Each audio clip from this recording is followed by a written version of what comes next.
What's good? What's good, everybody? Welcome to another session with the Chart Say Sunday with Don Bucks. Uh, Brought to you by Rap and Dough, the home of money conversations. We talk all things Black wealth. Y'all know how I feel about the stock market, ownership in general. So today we're gonna get into what the charts say, because if you guys know, have had any slight experience dealing with the stock market, you know the chart is a number one component of your trading abilities, trading and investing abilities. So that's why I geared a lot of my teaching points around the chart. So if you haven't already, hit the like and subscribe button, also notification bell, because I actually touched on this Friday on my series called Chief and Chart. If y'all haven't tapped in there, I'm on there Monday through Friday. So make sure y'all are ready for that. So let's get into this chart. Oh, shout out to Money Hoarder. Before I get to that, Money Hoarder, the brand, kind of old brand. One of my customers, when I was a full-time barber, I still cut hair, by the way, but just not full-time. I'm appointment only. And I have that all digitized and systematized, so people can't call me, or they can, but I probably ain't gonna answer.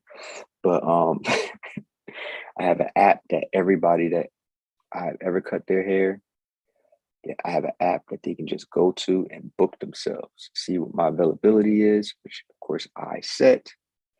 And that's the goal, y'all.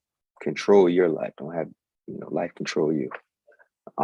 So I have my availability up there. So whether it's 2 days this week or 3 days this week, whatever I want to do, they know. So point I was trying to make is one of my customers started a clothing brand called Money Hoarder.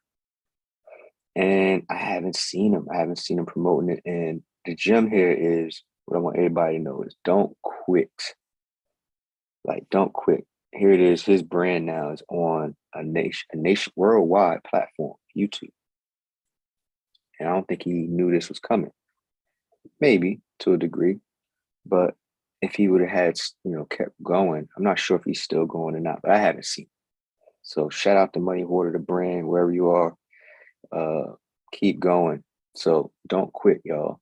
Even though you may get discouraged because your close friends or family don't support it, that shouldn't be your top priority. Like, you should be thinking global. You should be thinking worldwide, right? Not just the people you know, because the most people that support a brand is not the friends and family. Like, there's 300 plus more millions of people that could possibly buy your product outside of your, couple hundred member family. You know what I'm saying? So you want to be reaching for the millions and the billions of people, not just because people get discouraged when those close knit, those family members and those friends don't support what they got going on. So I'm here to tell you, keep going. Don't stop. Because the breakthrough she was looking for, I mean, you hear this shit all the time. It's cliche as it may sound, but it's the realest shit ever spoke. And that'd be the realest stuff too. It'd be sounding so simple, but it's all about doing the simple things over and over again. But I'm off my soapbox. Let's get into this chart. Boom.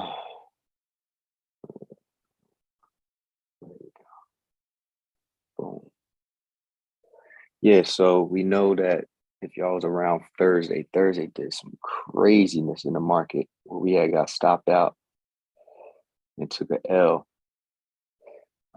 This is, everybody's seen this. It's like, wow, this is unbelievable.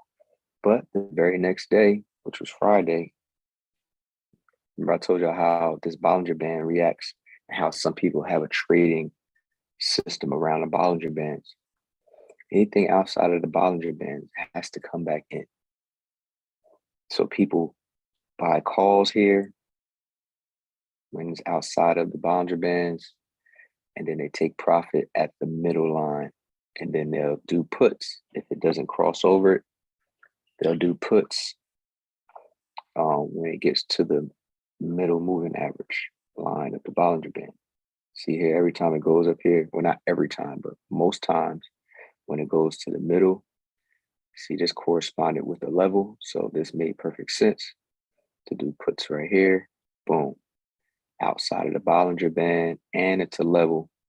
Boom. So I can see how in conjunction with levels, how somebody can structure a trading plan with the Bollinger Bands. I can see it.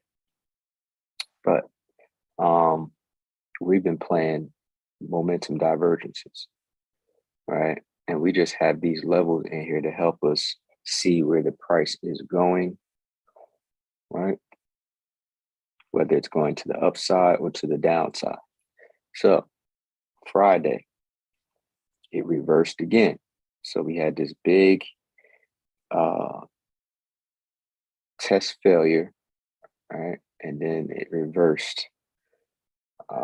So now we're back below the 150, the 160 level where we were at down here on Wednesday, because we was playing this test here on Thursday for it to continue down, because that's natural price action. Once it breaks a level, look, it tests it and keeps going down. So we had a test failure here, right? It was supposed to test this line and kept going. So it did that twice. It did that twice in a couple of weeks. Test failures.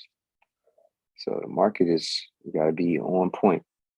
2 test failures in a couple of weeks. All right. So now we're back below where we started Wednesday. Well, where we started Wednesday, because this where it was at. Now we're back here. So what we're looking for now that price action has changed structure again, we have a new low in the MACD. We just went below a support. So now it becomes overhead resistance. Now we'll be looking for a test of this 160 level again, or it may continue.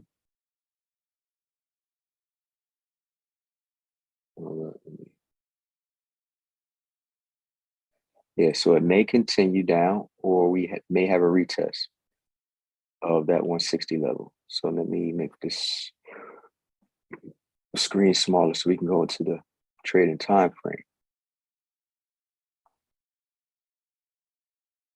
Okay, yeah. So this is like, we should be looking for a test here, because any 3 or more bars in one direction, look for a retracement. So this should test this tomorrow and keep going down. So this is the test that has been failing. See here, this one here, this was a test failure. So because it broke here and it was supposed to test and keep going down, but it tested and kept going. And that's what happened Wednesday here. It broke support and test, tested again and went through. Actually, it dropped before it went through. But yeah, because this is the day, this was a Friday. Monday it did this. Where was it? Let me see. Oh no, that wasn't, what day was this? Wednesday. So Wednesday, I took puts here, and boom, Thursday morning, it dropped. So I took profit. But actually, my stock did this on the opposite, so it was calls. But I'll show you that next. But if my stock was this is what I would have done. Or yeah, this is what I had done and took a loss. I would have took a loss. So took puts here, profit here, waiting for the retest. Like after it went all the way down here, this big momentum down, that should have been a flag to me, because it came outside of the Bollinger Bands And that is automatic sign of a reversal that's coming. Anything outside of the Bollinger Bands has to come back in. And not only did it come back in, it came all the way back in. And it changed the structure of the market, because we had a new low in the MACD right here. That's why I took these puts. Well, if this was my stock, this is where I would have took puts. It worked out, but the test, I should have executed some more patience on the test. And that's the lesson that I learned from this mistake. I should have waited. When people say you need patience, this is the patience that they're talking about. Wait to see how the test goes. Because you can position in the base, but there was no base. Like after, like right here where I took profit, like it tested here, and this is where most would have called, it probably should have got stopped out here. But right here, because it showed weakness, and then it turned green. Because as you can see, there's no real bar in here. It's an indecisive bar. So it was red. It was red. I should have waited 2 or 3 more bars. Well, 2 or 3 bars. 1, 2, I should have waited. And then if I was seeing this, the third bar, I wouldn't have gotten in for puts, because this done went past the day before's low. So anything slightly past the day before's low and went past that is where I should have got out. But I waited all the way up here, took a larger than necessary loss. So lesson from there was wait for confirmation on your decision. Here, I would have been waiting for puts, waiting for a position for puts. So strength in this weakness. All right, here's some strength. Here's some strength. But if I would have waited, I would have seen the market, the MACD structure change. The MACD stayed going down. Well, if this would have stayed going down, positioning, I would have still waited, waited to see a red bar start right here or something and keep going down. But that never happened, because I got in too early. I got in here instead of waiting. So I learned my lesson. But as far as next week is concerned, the chart is saying that this is going down. So if you're not already in puts for the SPY, I will wait for some strength or retracement. And this MACD staying the same, going down. Let's go to the daily first. Let's go to the daily. So as you can see here, we're under this support. All right. We're under this support. We're going down. MACD, new low in the MACD. All right. New low in the MACD. We just bust through a support. Trading time frame says we're due for a pullback. So this is where you will wait for some green to take some positions for puts. So it's coming. So I'll wait, see how much green. Wait at least 2 bars, 3 bars. Wait, and see what the price is going to do. I'm waiting to see the green stop. I'm waiting to see the green stop. And preferably before The day before is low. Here's the day. Well, Friday. Here's Friday.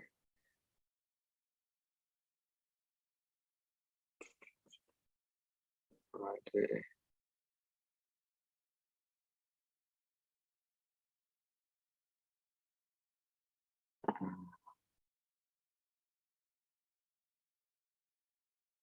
So this is Friday.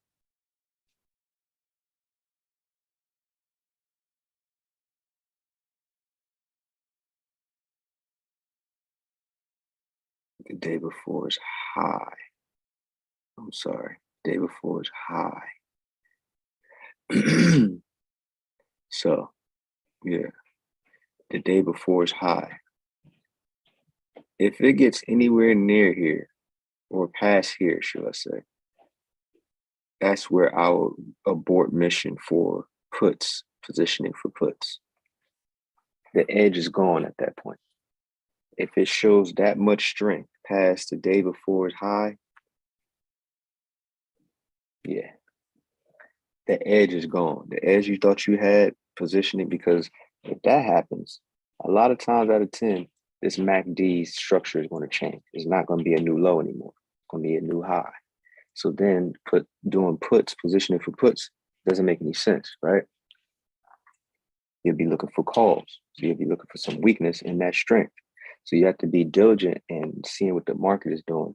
And that's what a mistake will have you doing, being more conscious of what you did wrong the last time so you don't do it again.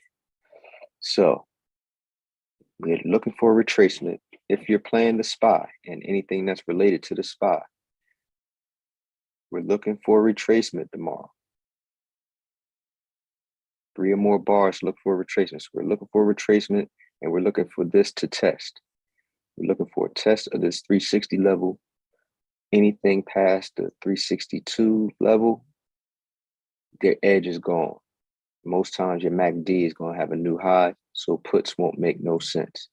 So tomorrow I'm looking for a retracement test of this 360 to continue down to this 352 level.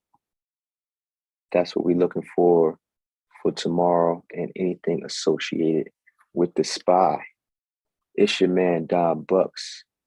It's what the charts say Sunday. We do what the charts say. I'll see y'all tomorrow. Hopefully this is beneficial. Make sure you hit the like, subscribe, notification bell if you haven't already. Happy trading. See y'all tomorrow on Chief and Chart. Peace.